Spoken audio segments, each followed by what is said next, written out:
स्वागत है आप सभी का इस चैनल के एक और नई वीडियो में, जहां आज हम पढ़ेंगे दिव्य प्रकाश दुबे द्वारा लिखा गया उपन्यास अक्टूबर जंक्शन का भाग 8, 10 अक्टूबर 2017। चित्रा की किताब फरवरी में आने वाली थी, लेकिन किताब फाइनल होते होते लॉन्च टल गया। किताब अब मई महीने में आ रही थी। उसी समय अमीश त्रिपाठी की नई किताब सीता आने वाली थी। किताब आने पर उसने किताब की एक कॉपी सुदीप के पापा को भिजवाई और साथ में एक नोट भी भेजा। अंकल, मुझे लखनऊ किताब के टूर पर आना है। आऊंगी तो पक्का मिलूंगी। चित्रा नई राइटर थी, तो हर जगह जहां उसका पब्लिशर टूर के लिए कोशिश कर रहा था, वहां पर पहले से अमीश की किताबों को प्रेफरेंस मिल रही थी। चित्रा और उसके पब्लिशर की लाख कोशिश के बावजूद भी चित्रा की किताब लोगों के दिलों में कोई खास जगह नहीं बना पाई। भी जगह तो तब बनती जब वह किताब सही से प्रमोट कर पाती। अब जाकर चित्रा को समझ आया कि किताब लिखना एक चीज है और किताब को मार्केट में बेचना, लोगों तक पहुंचाना अलग। चित्रा जितना जोर लगा सकती थी उसने लगा लिया था। उसको पब्लिशर ने सजेस्ट भी किया कि वह किसी बड़े स्टार से किताब का लॉन्च कराए, लेकिन यह सब करना चित्रा के लिए संभव नहीं था। ऐसा नहीं था कि चित्रा की किताब खराब थी। अमेज़ॉन और गुड रीड पर किताब के जितने भी रिव्यू थे वो पॉजिटिव थे। बात बस यह थी कि उसकी किताब बहुत कम लोगों तक पहुंची। लाइफ का सबसे बड़ा सपना अब चूर चूर हो चुका था। शुरू में 2-3 महीने तो पब्लिशर का फ़ोन भी आता था, लेकिन उसके बाद पब्लिशर का फ़ोन आना भी बंद हो गया। असल में हिंदुस्तान में जब भी कोई किताब लिखना शुरू करने की सोचता है तो उसको यही लगता है कि जब उसकी किताब आएगी तो लोग लाइन लगाकर किताब खरीदेंगे। जहां वह बोलने जाएगा वहां ऑटोग्राफ के लिए भीड़ लग जाएगी। की बात यह है, सोशल मीडिया और YouTube, Netflix, Amazon prime video के डिस्ट्रैक्शन के बाद पहले तो किताब पूरी कर लेना अपने आप में एक बड़ा काम है। उस पर से किताब का आ जाना ही अपने आप में इतनी बड़ी बात हो जाती है कि किताब बिकने तक आदमी के अंदर इतना झस ही नहीं बचता कि मेहनत कर पाए। चित्रा किताब के न चलने की वजह से टूट गई थी। कितने साल से उसने सोच कर रखा था कि किताब आने के बाद से उसकी जिंदगी बदल जाएगी। किताब पता नहीं कब से उसके अंदर पल रही थी।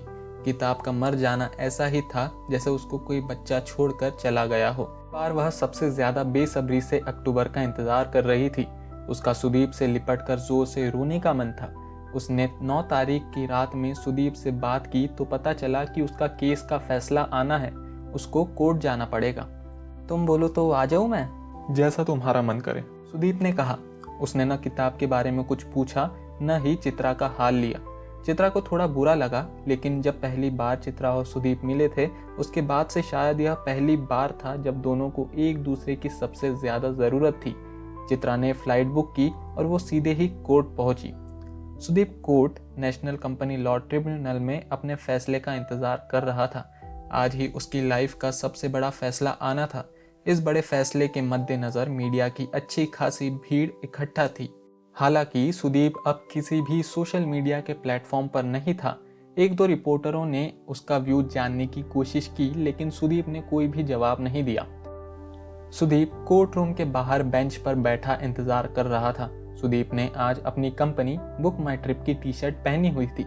सुदीप ने बुक माई ट्रिप की टी शर्ट पहनी है, यह खबर न्यूज में जाने लगी। चित्रा आ चुकी थी। वह चुपचाप आकर सुदीप के पड़ोस में बैठ गई। बेंच पर बैठे बैठे सुदीप ने चित्रा को गले लगा लिया। सुदीप के वकील ने खबर दी कि अब से 20 मिनट बाद फैसला आ जाएगा। सुदीप बिल्कुल धीर, गंभीर, शांत था, जैसे कि फैसले से उसको कोई फर्क नहीं पड़ने वाला था। वह किसी से नजर नहीं मिला रहा था। उसकी नजरें जमीन की ओर ही टिकी थी। किताब अच्छी थी तुम्हारी, सुदीप ने कहा। क्या फर्क पड़ता है, किताब फ्लॉप तो हो गई। चित्रा ने जवाब दिया। अगली किताब लिख रही हो या नहीं? नई किताब का एक ड्राफ्ट पूरा हो गया है। गुड, इस बार किताब छपने से पहले मुझे भेजना। सुदीप के वकील ने सुदीप को अंदर बुलाया। चित्रा भी साथ अंदर आई। सुदीप ने चित्रा का हाथ पकड़ लिया।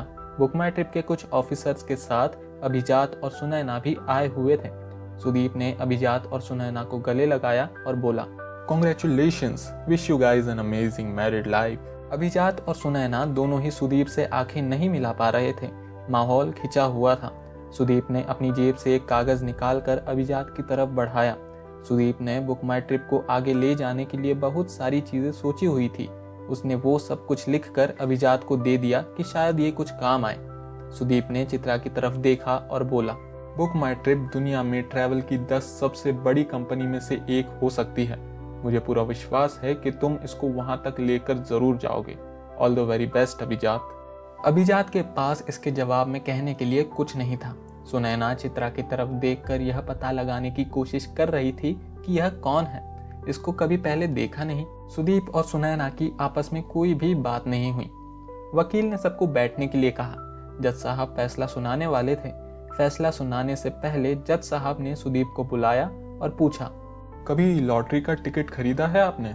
सुदीप ने जवाब दिया, सर, लॉटरी पर कभी भरोसा नहीं रहा और मैं लखनऊ में रहने वाला हूँ, वहाँ लॉटरी पर बैन भी तो है। जज साहब सुदीप की बात सुनकर हंसे और फैसला पढ़ने लगे। सुदीप फैसले के दरमियान जमीन में देख रहा था। चित्रा ने उसका हाथ पकड़ा हुआ था। जैसे जैसे फैसला सुनाया जा रहा था वैसे वैसे पूरा कोर्ट रूम शांत होता जा रहा था। कोर्ट रूम में पिन ड्रॉप साइलेंस हो गया था। फैसले के हिसाब से जिस तरह से सुदीप को उसकी कंपनी से बेदखल किया गया वो गलत था। सुदीप अब भी कंपनी के 15% का मालिक था, जिसकी वैल्यू आज की तारीख में कंपनी की वैल्यू के हिसाब से डिसाइड होनी थी। आज की वैल्यू के हिसाब से सुदीप को लगभग 310 करोड़ रुपए मिलने वाले थे। फैसले में यह भी कहा गया था कि वह चाहे तो कंपनी में काम कर सकता है। सुदीप ने तुरंत ही इसके लिए मना कर दिया। बुक माई ट्रिप को अब वह पीछे छोड़ चुका था। फैसला सुनते ही सुदीप के वकील उछल पड़े। चित्रा ने खुशी से सुदीप को गले लगा लिया। सुदीप ने कोई ज्यादा रिएक्शन नहीं दिया। वह उठकर अभिजात के पास गया और उससे हाथ मिलाया। अपनी जेब से प्रेस के लिए स्टेटमेंट निकालकर उसने अपने वकील को दे दिया। वह अब इतने पैसों का क्या करेगा? क्या वह कोई नई कंपनी डालेगा? इसका कोई भी जवाब किसी के पास नहीं था। सुदीप एक बार फिर से हीरो था। बहुत दिनों बाद इतने कैमरे उसके पीछे भाग रहे थे। वह नो कमेंट्स बोलकर वहां से निकल गया। अगले दिन सुबह न्यूज़पेपर की हेडलाइन थी कि सुदीप यादव ने अपने कुल रुपयों का 80% 2 हिस्सों में बांट देने का वादा किया है। पहला 40% का हिस्सा यानी 121 करोड़ रुपये कंपनी के शुरुआती लोगों को मिलेंगे और दूसरा 40% का हिस्सा दान में कुछ एनजीओ को मिलेगा। बचे हुए 20% उसने अपने पास रखे थे। अपने प्रेस स्टेटमेंट की आखिरी लाइन में सुदीप ने लिखा था, I'm just 32 and it's too early in life to get serious about money, etc. Sudeep Book My Trip में काम करने वाले हर इंसान का हीरो था। अखबार में, सोशल मीडिया पर लोग सुदीप के बारे में केवल कयास लगा रहे थे कि वह नई कंपनी डाल रहा है। हर न्यूज़ चैनल की अपनी खबरें थी और हर अखबार के हिसाब से हर खबर सही थी। चित्रा सुदीप के साथ ही ताज में रुकी हुई थी। सुदीप ने सुबह का अखबार भी नहीं देखा था। चित्रा ही उसे देख देख कर सब बता रही थी। सुदीप अब हल्के मूड में था, जैसे कोई बोझ उतर गया हो। सुदीप तो कभी अपने पापा को किसी चीज की खबर करता नहीं। वैसे भी सुदीप ने अपना नंबर बंद कर दिया था। चित्रा ने ही सुदीप के पापा को कॉल करके बात की थी और फोन सुदीप की तरफ बढ़ा दिया था। पापा से बात करते हुए सुदीप अपनी कुर्सी से उठ गया था। पूरी बातचीत में बस चित्रा को ही हाँ हूँ ही सुनाई पड़ा था। पापा ने फोन रखने से पहले चित्रा को फोन देने को कहा। चित्रा के फोन लेते ही पापा ने चित्रा से कहा, लखनऊ को अपना ही घर समझो। अच्छा लगा था तुम आई थी। जब भी मौका लगे घर आओ। चित्रा ने भी तुरंत आने का वादा कर लिया था और मजाक मजाक में बोली भी, अंकल आप चिंता मत करिए, मैं स्कूल खोलूंगी तो आपको ही प्रिंसिपल बनाऊंगी। चाय की चुस्की लेते हुए चित्रा ने पूछा, तुम केस हार जाते तो क्या? कुछ नहीं, यही तो पॉइंट है। क्या पॉइंट? यही कि केस हारने जीतने से फर्क नहीं पड़ता। लेकिन तुम केस तो इतना डेस्परेटली जीतना चाहते थे। हाँ, चाहता था, केवल इसलिए क्योंकि मैंने वो कंपनी खड़ी की है। मेरा हिस्सा थी मेरी कंपनी। मुझे ज़्यादा खुशी होती अगर मैं अब भी उस कंपनी में काम कर पाता, लेकिन अब फर्क नहीं पड़ता। सुदीप ने चाय की आखिरी चुस्की लेते हुए जवाब दिया, तो अब क्या? अब क्या करोगे? मुझे सही में नहीं पता। थोड़े दिन घर पर रहूंगा पापा के साथ। एक बात बताओ, चित्रा ने दूसरी कप चाय लेते हुए पूछा। हाँ पूछो। हमारा कोई सीन हो सकता है क्या? सीन मतलब शादी? हाँ शादी। मुझे नहीं लगता तुम्हें कभी दोबारा शादी करनी चाहिए। क्यों? शादी करते ही सब कुछ वही रहते हुए भी बदल जाता है, इसलिए जिससे खूब प्यार हो उससे कभी शादी नहीं करनी चाहिए। बहुत ही फालतू का फंडा है तुम्हारा। चित्रा उठकर बाथरूम में नहाने चली गई। चित्रा ने अपनी किताब का नया ड्राफ्ट सुदीप को सुनाया। उसने कुछ चीजें बताई। चित्रा ने वादा किया वह बदल देगी। उस पूरे दिन वे बस एक दूसरे के साथ कमरे में लेटे रहे, जैसे यह दुनिया का आखिरी दिन हो। उसकी आंखें कुछ देर के लिए कमरे में छत हो गई, कुछ देर के लिए कमरे की खिड़की और कुछ देर के लिए बांद्रा के समंदर में डूबते हुए सूरज में पिघलती हुई शाम हो गई। उनके हाथ की छोटी उंगलियों ने मिलकर रात के तारे गिने। जब सोच लेना कि क्या करने वाले हो तो बताना, चित्रा ने अगले दिन सुबह उठकर एयरपोर्ट के लिए निकलने से पहले कहा। तुम्हें सबसे पहले बताऊंगा। चलो, मेरा तुम्हें एयरपोर्ट छोड़ने जाने का मन है। चलो, पूछना क्या है? वैसे एक चीज है, अब मैं चैन से मर सकता हूँ। तुम पागल हो, ये सब बोरिंग बातें मत किया करो। अभी तो लाइफ शुरू हुई है तुम्हारी। बस हो गया। मुझे बचपन से ऐसी कहानियां पसंद आती थी जिसमें लास्ट में हीरो कुछ नहीं करता। असल में हम में से ज्यादातर लोग ऐसे ही है जो कभी तो चाहकर कभी न चाहकर जिंदगी में कुछ उखाड़ नहीं पाते। मैं बचपन की कहानी के राजकुमार जैसा नहीं हूँ। मुझे मालूम है अगर मैं एक नॉर्मल लाइफ जीता, एक अच्छे कॉलेज में जाकर एक अच्छी नौकरी करके शादी करता, तो भी इतना ही बोर होता लाइफ में जितना कि अब हूँ। लाइफ को लेकर कितना निगेटिव अप्रोच है तुम्हारा।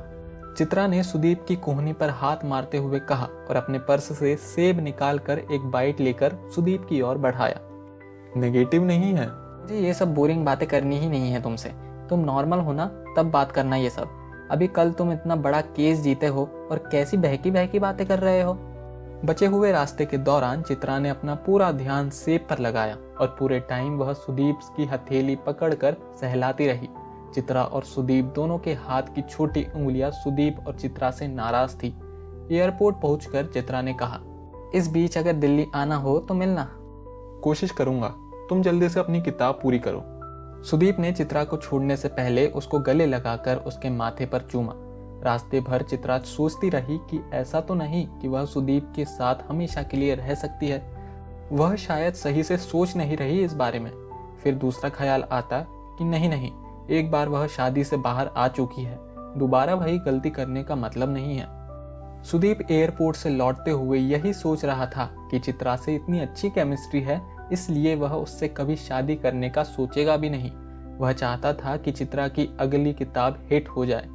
ऐसा बहुत ही कम होता है जब हम दूसरे का केवल और केवल अच्छा सोच पाए। चित्रा और सुदीप के बीच ऐसा कुछ हुआ था। 2017 इतना भी बुरा साल नहीं था। 2017 के दिसंबर तक चित्रा ने अपनी किताब पूरी कर ली थी।